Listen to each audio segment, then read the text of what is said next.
Bom dia, boa tarde, boa noite, aluno e aluna do CPV-UEL. Sejam bem-vindos a mais uma aula de História do Brasil. Eu sou o professor Vinícius e hoje, em nossa terceira aula, vou conversar com vocês sobre a sociedade colonial brasileira, focando nesses dois personagens aí da sociedade colonial, que são os indígenas e os jesuítas. É o tema das unidades 2 e 5 da nossa apostila 1. E antes de você assistir, só queria reforçar alguns recadinhos, que você veja as aulas anteriores na medida do possível, tá? Para você conseguir acompanhar bem esse conteúdo, que você entre no nosso grupo do Facebook, História CPV 2020, onde você pode enviar suas dúvidas, críticas, sugestões e onde os seus professores de História aqui do CPV estarão à sua disposição para te atender. E, como sempre, leia a apostila referente à unidade desta aula, principalmente porque as nossas aulas elas são feitas de uma forma complementar à apostila, certo? Tem muita coisa que eu vou falar aqui que você não vai encontrar lá e vice-versa, ok? Indo para o nosso tema de hoje, vamos só relembrar um pouquinho onde que a gente parou, na nossa aula anterior.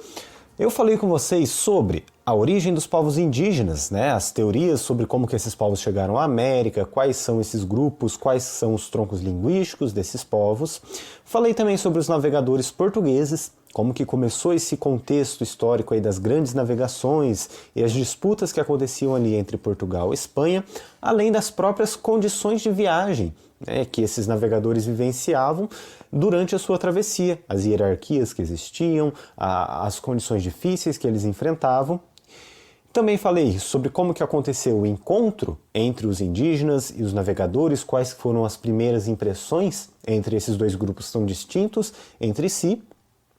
E também trabalhei com algumas questões finais, algumas reflexões que a gente poderia fazer em cima desse conteúdo, ok? E indo para o nosso conteúdo de hoje, vamos começar a entender então como que Portugal iniciou esse processo de colonização aqui nessas terras que viriam se chamar Brasil. Tá? Vamos lá. A primeira preocupação de Portugal foi garantir a posse dessas novas terras que foram descobertas. E como que a gente faz para garantir a posse de alguma terra? A gente precisa estabelecer os limites dessa terra, então as fronteiras, até onde que ela vai, onde que ela começa e onde que ela termina, e os nomes dessas terras. Então qual que vai ser o nome que a gente vai dar para essa terra que acabou de ser descoberta aqui? Portugal fez isso através das expedições, que vocês vão encontrar com mais detalhes lá na apostila. As expedições eram viagens, viagens de barco, de navegações, que iam conhecendo todo o litoral desse território descoberto, fixando os limites e atribuindo nomes às regiões que eles encontravam. E a questão do nome foi o primeiro dilema que Portugal teve que resolver aqui no Brasil. Como que a gente vai chamar então essas novas terras? De Brasil ou de Santa Cruz? Santa Cruz, ou também Vera Cruz, como era chamado, foi o primeiro nome que essa região recebeu. Foi um nome dado pelos religiosos das primeiras expedições que queriam dar um sentido mais religioso a esse local. Só que o nome que pegou mesmo foi o nome Brasil, por causa da madeira que foi explorada aqui nessas regiões desde o começo da colonização. Certo? Essa madeira, como vocês já devem ter ouvido falar, era uma madeira que soltava uma tintura, uma tinta vermelha parecida com a cor da brasa, e por isso que ela levava o nome de Brasil. Então, desde 1512 mais ou menos, é que essas terras acabam ficando associadas ao nome da madeira, portanto, se torna associada ao nome Brasil. No entanto, tem uma outra discussão também sobre a origem do nome Brasil. Por quê? Haviam mitologias que circulavam entre a população da época sobre algumas ilhas mitológicas chamadas de Rai Brasil. A gente não sabe muito bem a origem desse nome, alguns dizem que tem origem em línguas antigas da Europa, mas também tem essa outra versão sobre qual que seria a origem do nome Brasil. Ok? Pois bem, então o primeiro esforço de Portugal após a descoberta das terras foi tomar posse das terras, estabelecendo seus limites e nomes. Então Portugal fez isso lá nos primeiros anos, nas primeiras décadas após 1500.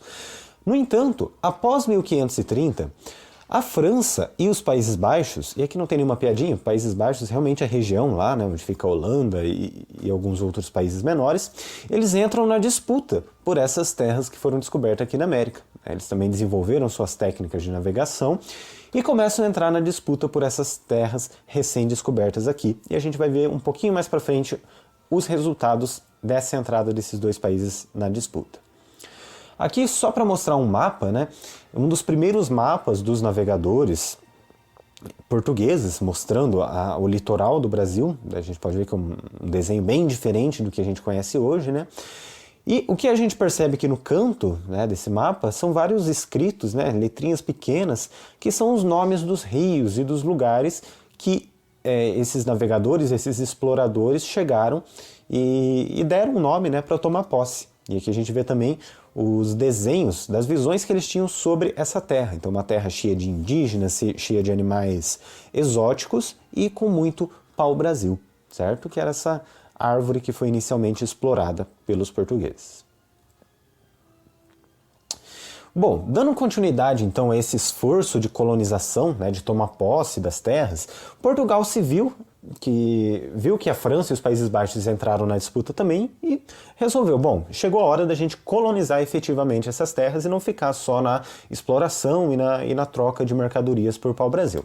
E o primeiro esforço de colonização, né, de tomar posse das terras, foi a criação das capitanias hereditárias no ano de 1530. Eu já vou mostrar um mapinha ali para vocês, mas só para a gente fazer uma definição básica, né? Capitanias eram pequenas faixas de terra que foram definidas ali pela coroa e que o rei doou para algumas pessoas mais próximas, né? Para fazer uma política ali, para fazer um agrado. Enfim, foi uma primeira tentativa de colonização. No entanto, essas capitanias tinham uma série de problemas. Entre eles, os principais problemas eram a vulnerabilidade. Então, essas capitanias elas eram muito frágeis, muito mal defendidas, eram muito fáceis de ser atacadas tanto por indígenas quanto por países estrangeiros. E também o isolamento. Essas capitanias eram muito distantes entre si, também distantes de Portugal. Isso dificultava a comunicação, o transporte de mercadorias, enfim. Entre vários problemas, a vulnerabilidade e o isolamento eram os principais. E foi com isso que, mais ou menos 20 anos depois de criar o sistema das capitanias hereditárias, Portugal resolveu criar o sistema de governo geral em 1549, que vai ser o sistema que vai prevalecer até 1808. Então, o sistema de governo geral, ele basicamente dividiu a colônia entre norte e sul, estabelecendo um governador geral para cada região. O governador geral era um enviado especial do rei, né? Ele tinha um poder quase de vice-rei e que ele teria plenos poderes para administrar aquela colônia. Lembrando que as capitanias elas não deixaram de existir, né? As capitanias elas vão existir por bastante tempo, aí, até quase o fim do período colonial, só que elas deixaram de ter a importância que elas tiveram no começo. Tá? Assim que começou o sistema de governo geral, o governador geral ele tinha poder, né, para decidir todas as questões ali na colônia, então as capitanias acabaram não sendo tão importantes assim no processo de colonização. E é com o estabelecimento do governo geral que a colônia passa a sofrer algumas invasões de países estrangeiros, e as principais delas foram as invasões francesas. Essas invasões começaram a partir de 1555, mostrando a Portugal que era necessário investir mais recursos na colônia para que eles não perdessem aquelas terras para as potências estrangeiras. E é com isso que Portugal entra em uma guerra contra a França, uma guerra que envolve bastante alianças entre grupos indígenas, né? Um processo que ficou conhecido como a Confederação dos Tamoios. Eu vou colocar um materialzinho complementar para vocês saberem um pouquinho mais sobre esse momento. E também está na apostila 1, né, na nossa unidade 4.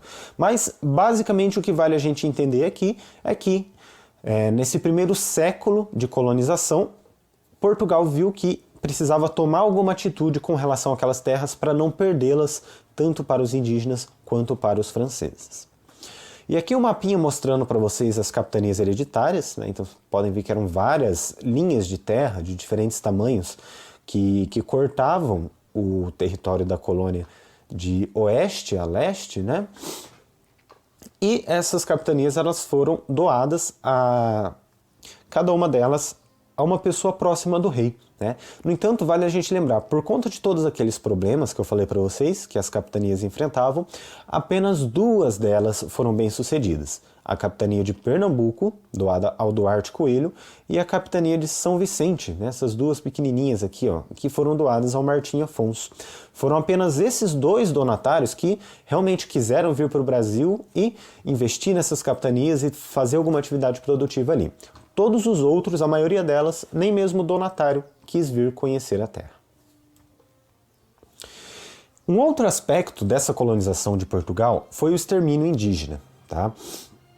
Desde o começo da colonização, desde os primeiros contatos entre os portugueses e os indígenas, Portugal manipulou as inimizades que já existiam entre os grupos indígenas para promover guerras de extermínio. Tá? Então esses grupos indígenas eles tinham sim inimizades entre si e os portugueses se valeram disso para conseguir conquistar essas regiões. Então vejam só, não só os portugueses, né, mas todas as potências europeias envolvidas na conquista dessa colônia fizeram alianças com grupos indígenas. E as principais alianças que a gente pode citar são entre Portugal e os povos Tupiniquim, entre França e os grupos Tamoio e Tupinambá, e entre a Holanda e os grupos Tapuia, né?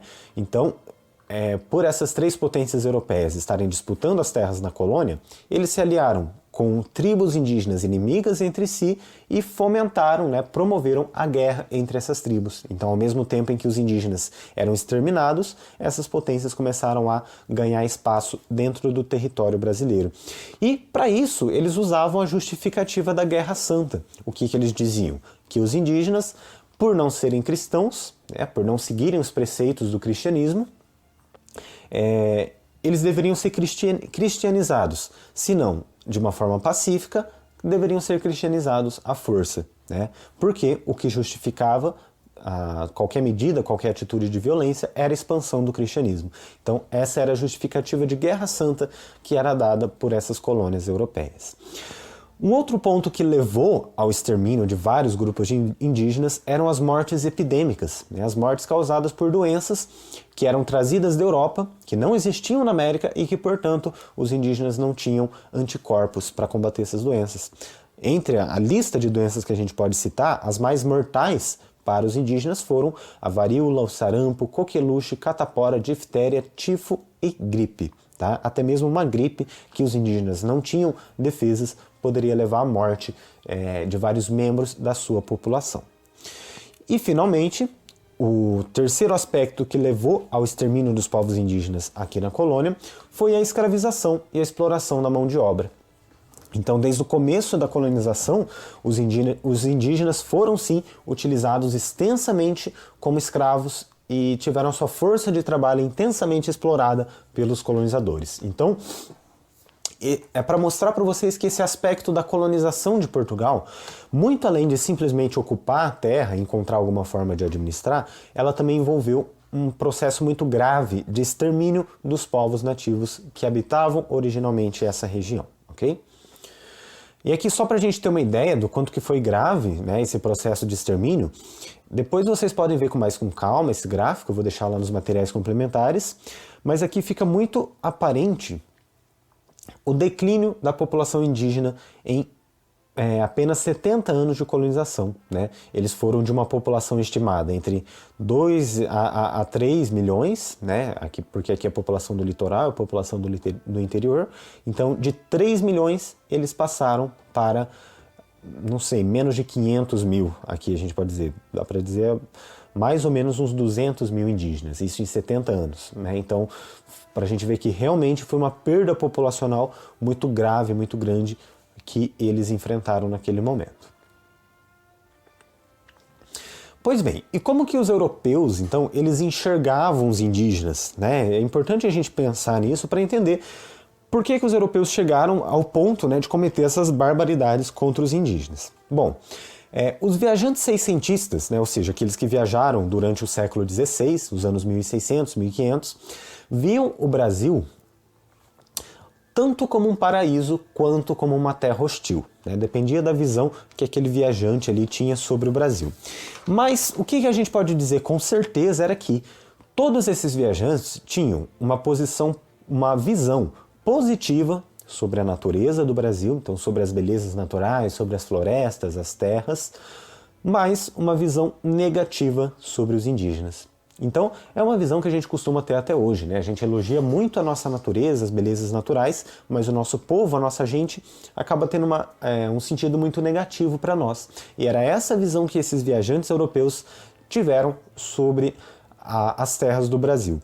E com isso eles produziram uma série de textos, né, de gravuras, de mapas, que chegaram até nós nos dias de hoje, que ainda vou mostrar uns exemplos ali para vocês, que deixa isso muito claro. É uma produção de textos que mostra toda a exuberância da natureza do Brasil, mas os indígenas como a parte negativa dessa região. Então os indígenas, eles eram tidos pelos europeus como povos sem fé, nem lei, nem rei, povos preguiçosos, idólatras e devassos, né? Então sem fé porque não tinham religião, sem lei porque não tinham organização e não tinham rei porque não tinham um governo próprio, um governo centralizado. Claro que essa é a visão europeia dos indígenas, né? Portanto, os europeus consideravam os indígenas como uma espécie de humanidade inferior. E a própria prática do canibalismo e da antropofagia entre os povos indígenas contribuía para essa visão. Aqui um aspecto interessante, que eu vou até deixar uma dica lá para vocês depois, é que a ideia de tratar o canibalismo como uma característica cultural e não como uma característica religiosa, né, foi pensada inicialmente entre os franceses. Os franceses foram os primeiros a fazer essa distinção entre o que era o canibalismo e o que era a antropofagia, né, o ritual com sentido, com significado para esses povos. Mas os portugueses encaravam isso mesmo como canibalismo.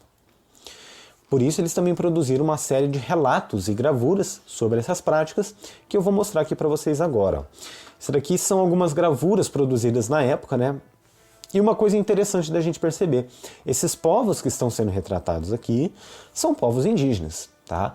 No entanto, todos eles têm aparência, né, feições de pessoas europeias. A gente pode ver cabelos compridos, a pele mais branca. E por que eles eram representados assim? Porque, na maioria das vezes, as pessoas que pintavam essas gravuras nunca tinham conhecido o Brasil, né? Eram pessoas que tinham ficado na Europa a sua vida toda. E eles faziam esses desenhos com base naquilo que eles ouviam falar, tá? Então, com base em relatos, com base em cartas que eles recebiam de viajantes, enfim. Então, isso mostra o quanto que essa visão sobre os indígenas ela era prejudicada por essa falta de acesso direto que as pessoas que produziam as gravuras tinham, tá? Portanto, com essa visão que os europeus tinham sobre os indígenas, entrou aquela questão, né? Seria legítimo escravizar os indígenas? Esse foi um debate, né, entre dois frades, entre Sepúlveda e Las Casas. Eu vou deixar uma dica lá para vocês olharem. Mas, só para a gente resumir a nossa questão aqui, como que ficou a questão da escravização dos indígenas? No ano de 1570, a coroa, por pressão de grupos religiosos, proibiu a escravização dos indígenas, exceto no caso de guerras justas, tá? Então, o que seriam essas guerras justas? No caso dos indígenas atacarem os portugueses, esses indígenas que atacaram poderiam ser escravizados, tá? Então, essa proibição ainda tinha algumas brechas. E a alternativa à escravização dos indígenas foi a catequização, né? Então, com a chegada da Companhia de Jesus em 1534, ou seja, dos padres jesuítas, que chegaram ao Brasil em 1549, foram criadas as reduções, né? Ou seja, eram aldeias, né? Pequenas missões religiosas controladas pelos jesuítas. E essas reduções tinham como objetivo promover uma conversão pacífica dos indígenas, promovendo a adaptação do catolicismo à cultura dos próprios nativos.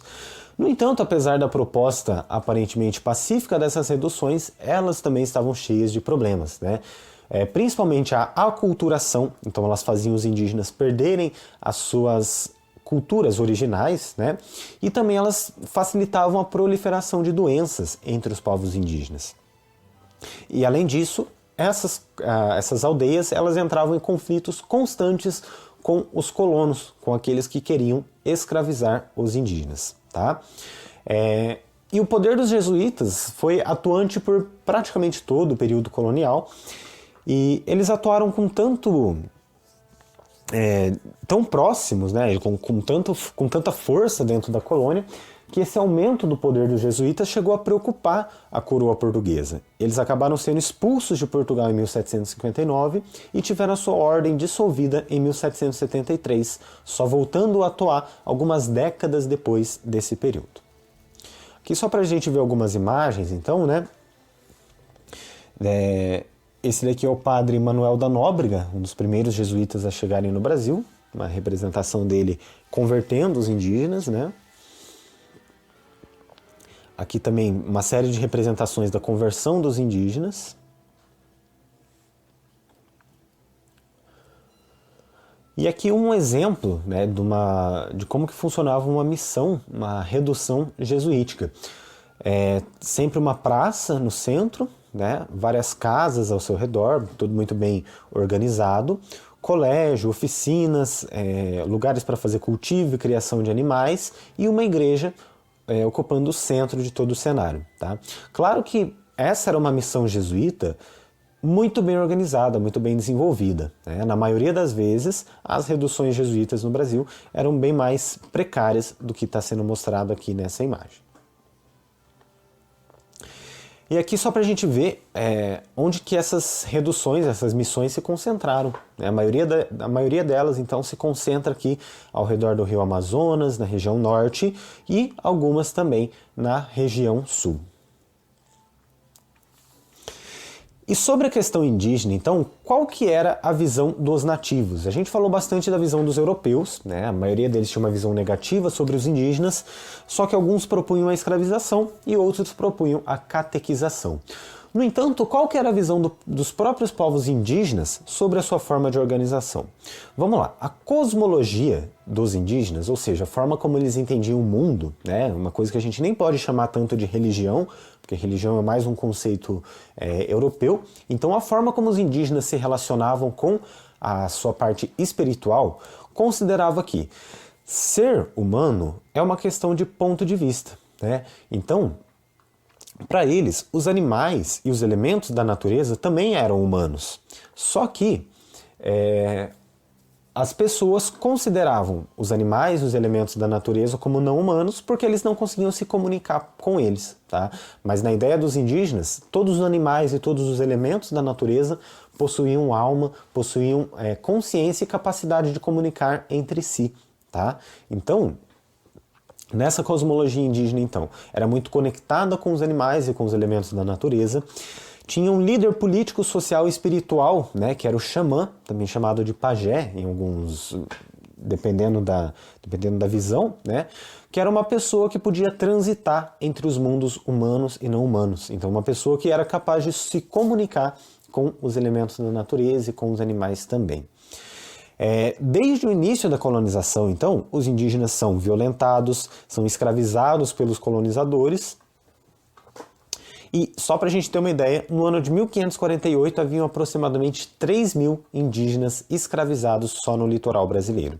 Só que esses indígenas, eles não simplesmente aceitavam ser violentados e escravizados. Muitos deles promoviam uma resistência ativa contra essa situação. Seja fazendo alianças, né, entre as aldeias, preservando suas tradições religiosas, preservando suas tradições culturais e mantendo viva a sua língua, certo? Portanto, só para a gente finalizar aqui nessa parte, mesmo com essa visão que os povos europeus tinham dos indígenas, eles foram bem-sucedidos em manter as suas raízes, as suas tradições culturais vivas dentro dos seus costumes, dentro da sua sociedade. E só para a gente não ficar apenas no conteúdo, né, vale a gente fazer algumas questões finais para nós refletirmos sobre o que nós conversamos aqui hoje. Então a primeira questão que eu queria que vocês pensassem era se a forma de colonização do Brasil ainda causa impactos nos dias de hoje. Então pensando lá, desde o momento em que os portugueses pensaram em começar a colonizar, a forma como eles pensaram, né, estabelecendo as capitanias hereditárias, estabelecendo os governos gerais, promovendo guerras contra potências estrangeiras e exterminando os indígenas, isso causa impacto nos dias de hoje? Se sim, Quais são esses impactos? Tá? Segunda questão, a visão europeia dos indígenas poderia ser diferente? Então a gente viu que os europeus tinham uma visão muito negativa sobre os indígenas, né? Ou eram seres sem fé, sem lei, sem rei, desumanizados, ou eram seres humanos inferiores, tá? E a questão que eu faço para vocês era, se essa visão, de alguma forma, ela poderia ser diferente, né? Será que os europeus eles estavam condicionados a pensar daquele jeito, por conta do contexto em que eles viviam, ou havia uma forma deles entenderem o indígena de uma maneira diferente naquele momento? E, finalmente, sobre a questão indígena, qual que seria a melhor saída, qual que seria a melhor solução? Preservar a cultura da forma como ela é, da forma como ela está, ou civilizar o indígena, incorporar o indígena à civilização predominante? Tá? Então, são questões que a gente pode trabalhar com esse conteúdo que eu quero que vocês levem para refletir, que levem para pensar sobre essas informações que a gente trouxe hoje. E hoje eu vou ficando por aqui, tá? Lembrando que na semana que vem eu tenho um encontro marcado com vocês na nossa quarta aula já, agora continuando sobre o tema da sociedade colonial, agora falando sobre a produção açucareira, ok? É o tema que está lá nas unidades 3 e 4 da apostila 1. Deem uma lidinha lá na unidade antes de assistir a aula e na semana que vem a gente se encontra novamente, ok? Lembre-se de verem os materiais complementares, mandarem suas dúvidas, críticas e sugestões e não saiam daí sem escutar a nossa música de encerramento de hoje. Hoje ficou a cargo de David Assayag cantando Índio do Brasil. Até mais e até semana que vem.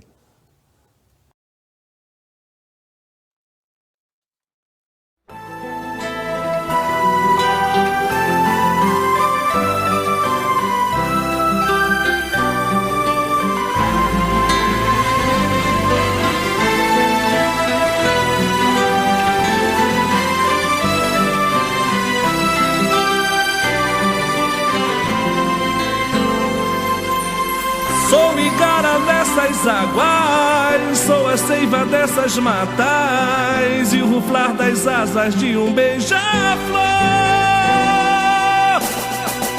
Eu vivi em plena harmonia com a natureza, mas num triste dia o cara e o invasor no meu solo sagrado pisou, desbotando o verde das florestas, garimpando o leito desses rios. Já são 5 séculos de exploração, mas a resistência ainda pulsa no meu coração. Na cerâmica marajoara, do rio Sateré, na pomalha capó, na pintura cajuel, Muirapitanga e Camiaba, na zarabatana macu, no arco munduruku, no manto tupinambá, na flecha camaiurá, na oração versana.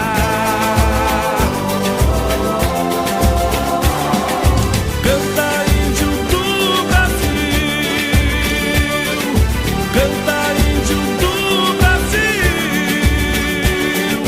canta índio do Brasil, canta índio do Brasil.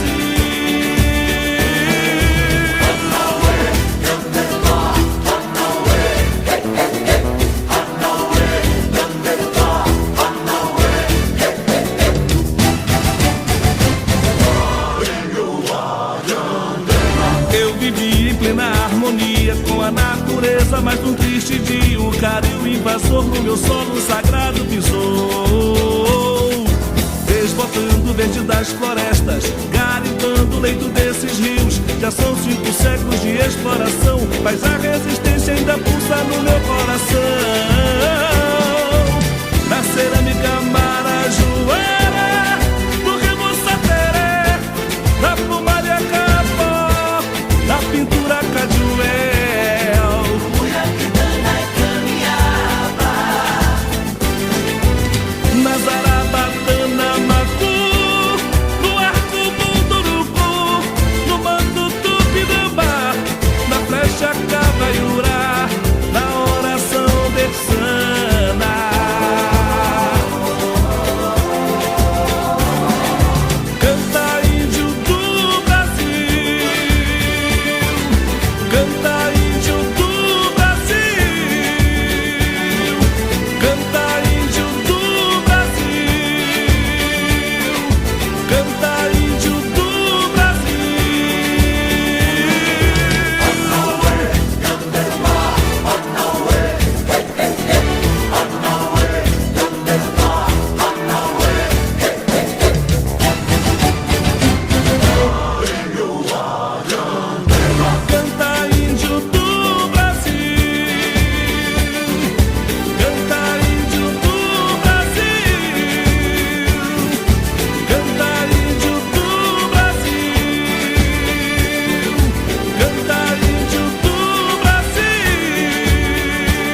és mãe gentil, pátria amada, pra